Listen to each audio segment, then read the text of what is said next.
இந்த வீடியோவில் illustration 18 பார்க்குறோம். Following is the receipts and payments account of Salem Recreation Club for the year ended 31st March 2019.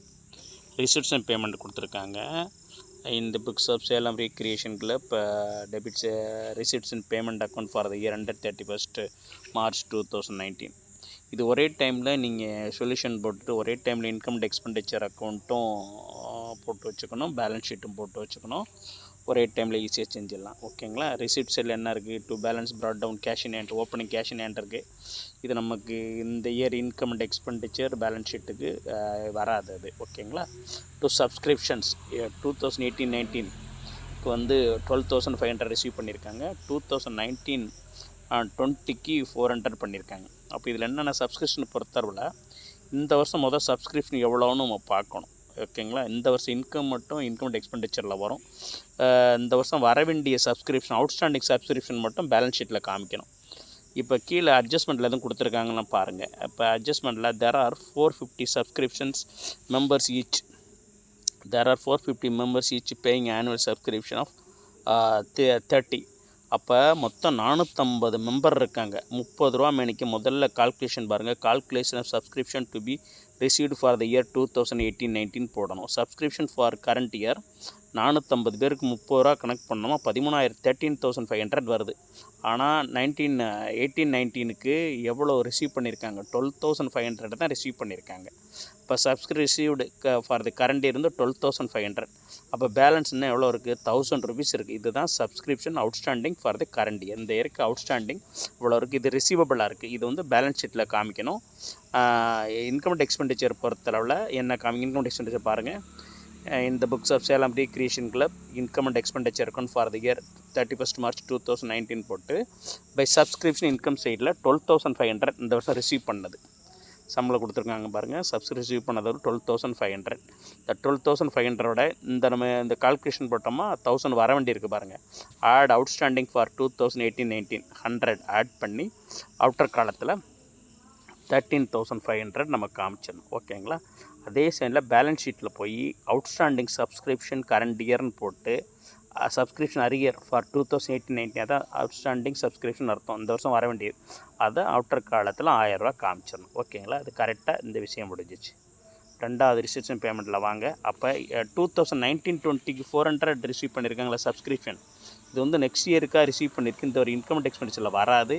இது நமக்கு liability அடுத்த வருஷத்துக்கு வாங்கி வச்சுருக்கு. அதனால் அதுக்கு நம்ம கொடுக்க வேண்டிய லயபிலிட்டி. இந்த வருஷம் இன்கம் கிடையாது. அதனால் லயபிலிட்டி சைடில் போய் சப்ஸ்கிரிப்ஷன் ரிசீவ்டு இன் அட்வான்ஸ்னு போட்டிருக்காங்க பாருங்கள்.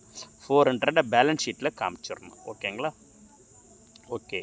அப்போ ரிசிப்ஷன் பேமெண்ட்டில் சப்ஸ்கிரிப்ஷன் முடிஞ்சிச்சு. Proceeds from entertainment. Proceeds from entertainment receipt என்டர்டைன்மெண்ட்லேருந்து கலெக்ஷன் வந்திருக்கு. இது இன்கம் எக்ஸ்பெண்டிச்சரில் இன்கம் சைடு காமிச்சிடணும். பை ப்ரொசீட்ஸ் ஃப்ரம் என்டர்டைன்மெண்ட்னு 12,000 காமிச்சிடணும். அதோட என்ன ரிசிப்ட் இருக்குது? டு சன்ட்ரி ரிசிப்ட்னு இருக்குது. அதுவும் இன்கம்மு. அதனால் இன்கம் சைடில் பை சன்ட்ரி ரிசிப்ட்ஸ்னு 500 காமிச்சிடணும். பேமெண்ட் சைடு வாங்க. பை ஃபர்னிச்சர் 15,000 இருக்குது. கீழே அட்ஜஸ்ட்மெண்ட்டில் ஏதாவது ஃபர்னிச்சர் இருக்கான்னு பாருங்கள். ஸ்டாக் ஆஃப் ஸ்டேஷ்னரி ஓப்பனிங்கில் இருக்குது, க்ளோசிங் இருக்குது, கேபிட்டல் ஃபண்ட் இருக்குது. ஃபர்னிச்சர் எதுவும் ஓப்பனிங் இல்லை. அதனால் அசட் சைடில் மட்டும் போய் ஃபர்னிச்சர் இது பேலன்ஸ் ஷீட்டில் அசட் சைடில் ஃபர்னிச்சர்னு 15,000 போட்டிருங்க. இந்த வருஷம் வாங்கின 15,000 மட்டும் வாங்கியிருக்காங்க. அசட்டில் போட்டுருங்க. இப்போ ஸ்டேஷ்னரின்னு 2,400 இப்போ வாங்கியிருக்காங்க. அதனால் டு கன்சியூம்டு ஸ்டேஷ்னரி கன்சியூம்டுன்னு போட்டு ஹெட்டிங் எக்ஸ்பெண்டிச்சர்ஸில் டு ஸ்டேஷ்னரி கன்சியூம்டுன்னு போட்டு opening stock plus purchase minus closing stock தான் ஃபார்முலா. ஓப்பனிங் எவ்வளோ இருக்குதுல? ஓப்பனிங் 300 இருக்குது. அட்ஜஸ்ட்மெண்ட்டில் கொடுத்துருக்காங்க பாருங்கள். Stock of stationery 31st March 2018 அன்றைக்கி 300 இருக்குது. அண்ட் ஆன் March 31st 2019 அன்றைக்கி 500 இருக்குது. Opening stock closing stock of stationery கொடுத்துருக்காங்க. இப்போ ஓப்பனிங் ஸ்டாக் ப்ளஸ் பர்ச்சேஸ்.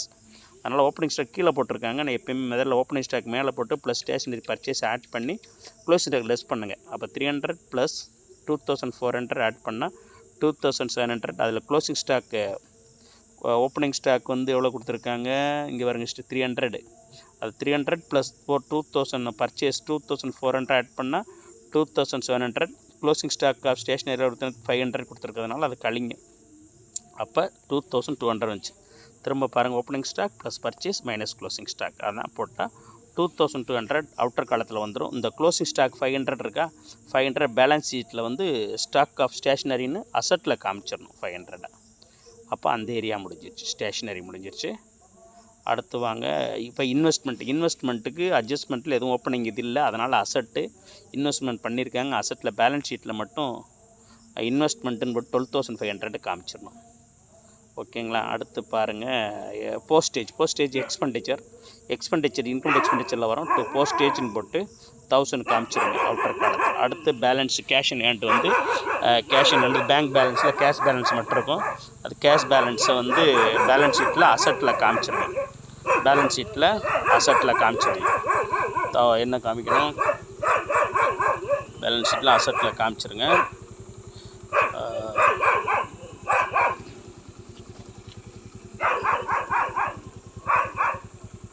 நாளைக்கு ஒரு கணக்கு பண்ணுறேன். பேலன்ஸ் ஷீட்டில் அசட்டில் காமிச்சிருங்க. அடுத்து என்ன இருக்குன்னா கேஷ் இன் ஹேண்ட் மட்டும் கொடுத்துருக்காங்க, பேங்க் பேலன்ஸ் இல்லை. இந்த 3500 மட்டும் அசட்டில் காமிச்சிடணும். கேஷ் இன் பேலன்ஸ் ஷீட்டில் அசட்டில் மட்டும் காமிக்கணும். Cash in hand 3500. ஓகேங்களா. அடுத்து பாருங்கள், அடுத்து என்ன இருக்குது, அவ்வளோதான். எல்லாமே எல்லாம் முடிஞ்சு. ரிசிப்ஷன் பேமெண்ட்டில் கீழே அட்ஜஸ்ட்மெண்ட்டில் மெம்பர்ஷிப் சப்ஸ்கிரிப்ஷன் காமிச்சாச்சு, ஸ்டாக்கு பார்த்தாச்சு. கேபிட்டல் ஃபண்டு மட்டும் பேலன்ஸ் ஷீட்டில் லைபிலிட்டி சைடில் 9300 போட்டுருணும். பேலன்ஸ் ஷீட்டில் பாருங்கள் 9300. ஓகேங்களா. பேலன்ஸ் ஷீட்டில் லைபிலிட்டி சைடில் கேபிட்டல் ஃபண்டில் ஓப்பனிங் பேலன்ஸாக போட்டுருங்க. இப்போ இன்கம் எக்ஸ்பெண்டிச்சரை க்ளோஸ் பண்ணிங்கன்னா இன்கம் எக்ஸ்பெண்டிச்சரில் எல்லாமே நான் போட்டோம். சப்ஸ்கிரிப்ஷனை அவுட்ஸ்டாண்ட் ஆட் பண்ணிட்டோம், எல்லாம் போட்டு முடிச்சு எல்லாம் கிரெடிட் ஆட் பண்ணுங்கள் 26000. எக்ஸ்பெண்டிச்சர் சைடும் 26000. மேலே இருக்க ரெண்டையும் அந்த போஸ்டேஜும் அந்த ஸ்டேஷ்னரி கன்சியூம்டையும் கழிச்சிட்டிங்கன்னா 28800 வருது. அதுதான் எக்ஸஸ் ஆஃப் இன்கம் அதிகமாக இருக்கிறதுனால எக்ஸஸ் ஆஃப் இன்கம். இந்த எக்ஸஸ் ஆஃப் இன்கம்மை கேபிட்டல் ஃபண்டோட ஆட் பண்ணணும். கேபிட்டல் ஃபண்டு 9300, அதில் add excess of income over expenditure add பண்ணிங்கன்னா அந்த 28000 அங்கே இருந்ததான் 28800 இங்கே ஆட் பண்ணிங்கன்னா 32100 வருது. இப்போ லைபிலிட்டி சைட்லாம் கூட்டுங்க 32500. அசட்ஸ் அதே மாதிரி கூட்டுங்க 32500. ஓகேங்களா. ரொம்ப ஈஸியாக இருக்கும். நீங்கள் அட்ஜஸ்ட்மெண்ட்டை முதல்ல பார்த்துடணும். அட்ஜஸ்ட்மெண்ட் என்ன இருக்குது, மெம்பர்ஷிப் இருக்குது. திரும்ப சொல்கிறேன், 450 மெம்பர் இருக்காங்க. ஒரு மெம்பர் 30 ரூபா. 450 × 30 வந்து 13,500. அப்போ இந்த வருஷம் சப்ஸ்கிரிப்ஷன் ரிசீவ் பண்ணது அவ்வளோ ரிசிப்ஷன்மெண்ட்டை பாருங்கள் 12,500. இந்த 12,500 கழிச்சிட்டான் பேலன்ஸ் 1000 தான் இந்த வருஷம் வர வேண்டியது. இந்த வர வேண்டிய சப்ஸ்கிரிப்ஷன் வந்து அசட்டில் காமிச்சிடணும். அசட்டில் 1000 காமிச்சிருக்காங்க பாருங்கள். சப்ஸ்கிரிப்ஷன் இன் அரியர் 2018 காமிச்சாச்சு. இன்கம் அண்ட் எக்ஸ்பெண்டிச்சர் பொறுத்தவரை actual subscription received outstanding subscription add பண்ணி அவுட்டர் காலத்தில் காமிச்சிடணும். ரெண்டாவது அட்ஜஸ்ட்மெண்ட் என்ன இருக்குது, stock of stationery 31 March 2018 300, March அன்னைக்கு 500. அப்போ ரிசிப்ஷன் பேமெண்ட்டை பார்த்தல பேமெண்ட் சைடில் ஸ்டேஷ்னரின்னு இருக்குது பாருங்கள் 2400. அப்போ ஆக்சுவல் கன்சியூம்டை கண்டுபிடிக்கிறதுக்கு ஸ்டேஷ்னரி கன்சியூம்டு ஹெட்டிங் போட்டு opening stock plus purchase minus closing ஸ்டாக்னு போடணும். இங்கே ஓப்பனிங் ஸ்டாக் கீழே போட்டிருக்காங்க. கான்செப்ட் எல்லாம் ஒன்று தான், ரெண்டும் ஆட் பண்ணுறாங்க. அதனால் ஓப்பனிங் ஸ்டாக் மேலே போட்டு ப்ளஸ் ஸ்டேஷ்னரி பர்ச்சேஸ் ஆட் பண்ணி ரெண்டும் ஆட் பண்ணிட்டு அதுலேருந்து வரதை க்ளோசிங் ஸ்டாக் லெஸ் பண்ணணும். காமிச்சிட்டு இந்த க்ளோசிங் ஸ்டாக் 500 வந்து அசட் சைடில் காமிச்சிடணும். அசட்டில் போய் ஸ்டாக் ஆஃப் ஸ்டேஷனரி 500 போட்டுடணும். ஓகேங்களா. மற்ற அட்ஜஸ்ட்மெண்ட் என்ன இருக்குன்னு பாருங்கள். அடுத்த அட்ஜஸ்ட்மெண்ட் வந்து கேபிட்டல் ஃபண்டு. இந்த capital fund opening capital fund இது. அதனால் பேலன்ஸ் ஷீட்டில் லைபிலிட்டி சைட்டில் போய் ஓப்பனிங் வித் 9300 போட்டுடணும். மற்ற ரிசிப்ஷன் பேமெண்ட்டை பாருங்கள். ரிசிப்ஷன் பேமெண்ட்டில் பொறுத்தவரை இந்த ஓப்பனிங் பேலன்ஸ் இருக்க கேஷ் இன் ஹேண்ட் வராது, நமக்கு தேவையில்லை. சப்ஸ்கிரிப்ஷன் இந்த 2018-19 12,500 நம்ம கணக்கில் கரெக்ட் பண்ணிட்டோம். ரெண்டாவது 2020 400 ரிசீவ் பண்ணியிருக்காங்களா, இது இந்த வருஷம் இன்கம் கிடையாது, அடுத்த வருஷம் இன்கம். அதை போய் எங்கே மட்டும் காமிச்சா போதும். பேலன்ஸ் ஷீட்டில் லைபிலிட்டி சைடில் போய் நம்ம கொடுக்கணும். அதை ரிசீவ்டு இன் அட்வான்ஸ். இந்த வருஷம் வந்து நம்மளை பொறுத்த லைபிலிட்டி தான், அந்த வருஷத்துக்கு சம்மந்தம் இல்லாதனால அடுத்த வருஷத்து உரியதுனால இந்த வருஷத்தை பொறுத்த லைபிலிட்டி. அதனால் லைபிலிட்டி சைட்டில் received in advance subscription received in advance லைபிலிட்டியில் காமிச்சிடணும். அடுத்து பாருங்கள், ப்ரொசீட்ஸ் ஃப்ரம் என்டர்டெயின்மெண்ட் மூலம் அந்த காசு ரிசிப்ட் அது இன்கம்மாக ட்ரீட் பண்ணணும். இன்கம் எக்ஸ்பெண்டிச்சரில் கிரெடிட் சைடில் பை ப்ரொசீட்ஸ் ஃப்ரம் என்டர்டெயின்மெண்ட் 12,000 காமிச்சிருங்க. அடுத்து என்ன இருக்குது, சன்ட்ரி ரிசிப்ட், அது இன்கமில் பை சன்ட்ரி ரிசிப்ட்னு 500 காமிச்சிருங்க. அடுத்து ஃபர்னிச்சரில் அட்ஜஸ்ட்மெண்ட் எதுவுமே இல்லை. அதனால் இந்த ஃபர்னிச்சர் இந்த வருஷம் வாங்கினது அசட்டில் மட்டும் போய் பேலன்ஸ் ஷீட்டில் அசட்டில் காமிச்சிருங்க. ஃபர்னிச்சர்னு 15,000. அடுத்து பாருங்கள், ஸ்டேஷ்னரி ஏற்கனவே நான் சொல்லிட்டேன். ஸ்டேஷ்னரி வந்து இந்த அட்ஜஸ்ட்மெண்ட் போட்டுட்டோம். இன்வெஸ்ட்மெண்ட்டுன்றது இந்த வருஷம் பட்ட இன்வெஸ்ட்மெண்ட்டு, அதனால் அசட்டு ஓப்பனிங் எதுவுமே இல்லை, அதனால் சொல்லலை எதுவும் அட்ஜஸ்ட்மெண்ட்டில். அதனால் இன்வெஸ்ட்மெண்ட்டுன்னு போட்டு 12,500 அசட்டில் போட்டுருங்க. இன்வெஸ்ட்மெண்ட் போஸ்டேஜ் வந்து எக்ஸ்பெண்டிச்சர் இந்த வருஷம் இன்கம் எக்ஸ்பெண்டிச்சரில் வரும். பட் போஸ்டேஜ்னு போட்டு 1000 போட்டுருங்க. ஓகேங்களா, அவ்வளோதான். டு பேலன்ஸ் கேரிட்டர்னு கேஷ் இன் ஹேண்டு, இது அசட்டு. இது அசட்டில் க்ளோசிங் பேங்க் பேலன்ஸ் இல்லை, கேஷ் இன் ஹேண்டு மட்டும் இருக்குது. இந்த கேஷ் இன் ஹேண்டை வந்து இந்த பேலன்ஸ் ஷீட்டில் அசட்டில் மட்டும் போட்டுருங்க. அசட்டில் பேலன்ஸில் வந்துருக்கு பாருங்கள், கேஷ் இன் ஹேண்டு. அவ்வளோதான். இப்போ எல்லாமே போட்டாச்சு. எல்லா ரிசிப்ட்ஸ் எல்லாம் போட்டுட்டு இப்போ இன்கம் எக்ஸ்பெண்டிச்சரை வந்து க்ளோஸ் பண்ணுங்கள். கிரெடிட் சைடு எல்லாம் கூட்டினோம்னா 26,000. அதே 26 கிரெடிட்ஸும் அதிகமாக இருக்குது. எக்ஸ்பெண்டிச்சரின் டோட்டலாக 26,000 போட்டுட்டு மேலே இருக்க 2,200 + 1,000 ஆட் பண்ணி கழிச்சிட்டிங்கன்னா 28,800 தான். இது excess of income over expenditure.